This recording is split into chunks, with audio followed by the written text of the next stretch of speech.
ನಮಸ್ಕಾರ ವೀಕ್ಷಕರೇ, all in one Kannada YouTube ಚಾನೆಲ್ಗೆ ನಿಮ್ಮೆಲ್ಲರಿಗೂ ಸ್ವಾಗತ. ಇವತ್ತಿನ ವಿಡಿಯೋದಲ್ಲಿ ನಿಮ್ಮ ಜೇಬಿನಲ್ಲಿ ಹಣ ನಿಲ್ಲಲು ನೀವು ಮಾಡುತ್ತಿರುವ ಈ ತಪ್ಪುಗಳನ್ನು ಇವತ್ತಿಗೆ ನಿಲ್ಲಿಸಿ. ಪರ್ಸ್ನಲ್ಲಿ ಇದು ಇರುವವರೆಗೂ ಕೂಡ ಜೇಬಿನಲ್ಲಿ ಹಣ ನಿಲ್ಲುವುದಿಲ್ಲ. ಇವುಗಳನ್ನು ಈಗಲೇ ತೆಗೆದು ಬಿಸಾಕಿ. ವಾಸ್ತುಶಾಸ್ತ್ರದ ಪ್ರಕಾರ ಪರ್ಸಿನಲ್ಲಿ ಚಾವಿ ಇಟ್ಟುಕೊಳ್ಳುವುದರಿಂದ ನಕಾರಾತ್ಮಕ ಶಕ್ತಿ ಉತ್ಪತ್ತಿಯಾಗುತ್ತದೆ. ಆದ್ದರಿಂದ ಜೇಬಿನಲ್ಲಿ ಹಣ ನಿಲ್ಲುವುದಿಲ್ಲ. ಪರ್ಸ್ನಲ್ಲಿ ಒಣಗಿದ ಹೂಗಳನ್ನು ಖಂಡಿತ ಇಟ್ಟುಕೊಳ್ಳಬಾರದು. ಹಾಗೆ ಮಾಡುವುದರಿಂದ ಕೂಡ ನಕಾರಾತ್ಮಕ ಶಕ್ತಿ ಉತ್ಪತ್ತಿಯಾಗುತ್ತದೆ, ಹಣ ಕೂಡ ನಿಲ್ಲುವುದಿಲ್ಲ. ಪರ್ಸ್ನಲ್ಲಿ ಹಣವನ್ನು ಮಡಚಿ ಮುದ್ದೆ ಮಾಡಿ ಇಡಬಾರದು.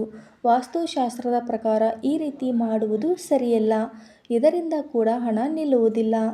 ವಾಸ್ತುಶಾಸ್ತ್ರದ ಪ್ರಕಾರ ಹಳೆ ಬಿಲ್ಲುಗಳನ್ನು ಪರ್ಸ್ನಲ್ಲಿ ಇಟ್ಟುಕೊಳ್ಳಬಾರದು.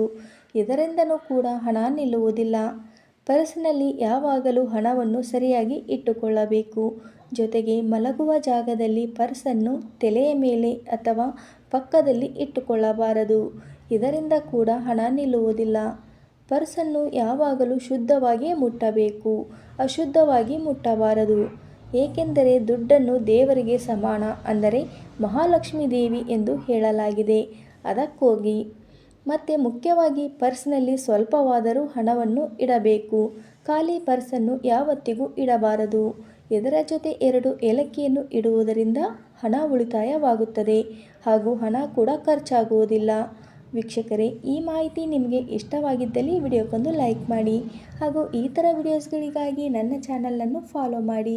ವಿಡಿಯೋ ನೋಡಿದ್ದಕ್ಕಾಗಿ ನಿಮ್ಮೆಲ್ಲರಿಗೂ ಧನ್ಯವಾದಗಳು. ಮತ್ತೆ ಮುಂದಿನ ವಿಡಿಯೋದಲ್ಲಿ ಸಿಗೋಣ.